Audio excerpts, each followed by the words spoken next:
You mentioned you're going to South Carolina. How is this impacting your strategy around Iowa and New Hampshire in light of what the new DNC rules are?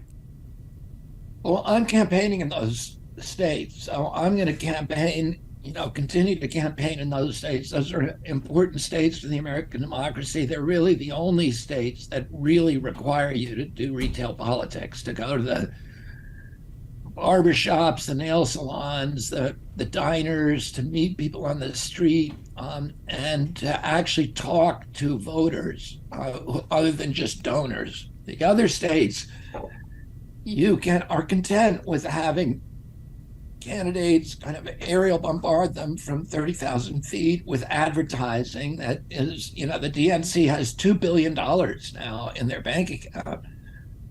That's all, all given by, or most of it given by large donors, and that they can use that money to do slick campaign ads, and President Biden will not actually ever have to meet a donor. And then they have occasionally, maybe he'll do a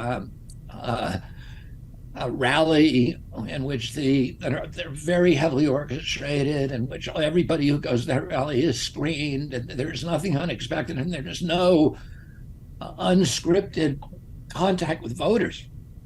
And I don't think that's good for democracy if the only people that President Biden is talking to is his donors, because then he's living in a bubble, and he's living in a bubble where he's only talking to very, very wealthy Americans who aren't enduring many of the hardships that are facing the majority of the people in this country. That 57% of the people in this country can't put their hands on $1,000 if there's an emergency in their lives. That means if the engine light comes on in their car, they don't have the money to pay for it. I think the president and President Trump or whoever are the candidates on the Republican side ought to be talking to those people and understanding, because both President Trump and President Biden are saying that they're running on the record of prosperity that they've left to this country. And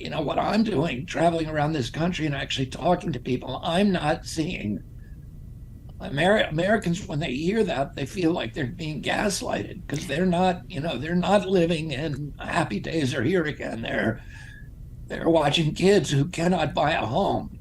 It's Let